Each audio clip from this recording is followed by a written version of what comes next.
2 minute দাঁড়া, আমি এক্ষুনি আসছি। আরে তুই কোথায় যাবি? আসছি আসছি, আমার বন্ধুরা আমাকে ডাকছে। দেখছো না কত বড় গাড়ি নিয়ে এসেছে, আমি যাচ্ছি তাহলে।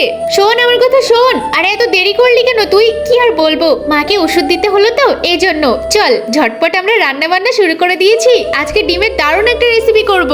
সে তো আমরা জানি তুই ভালোই রান্না করিস। এই দে দে দে, আর তর্স হয়েছে না?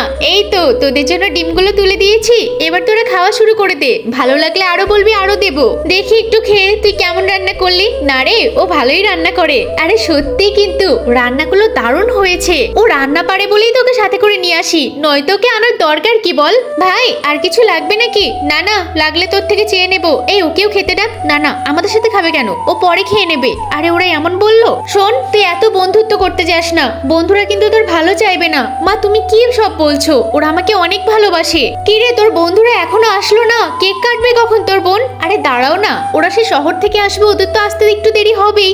এই আজকে সেই গরিব বন্ধুর বোনের জন্মদিন, আমাদেরকে ইনভাইট করেছে, কি করব বলতো? আরে ওর বোনের জন্মদিনে কে যাবে? ও কি আমাদের কিছু খাওয়াতে পারবে নাকি? আর কতক্ষণ অপেক্ষা করব? আরে মা একটু দাঁড়াও, ওরা হয়তো এখনই চলে আসবে। আরে এখন কে ফোন করলো? আরে ওরাই ফোন করেছে, ফোনটা ধরি আগে।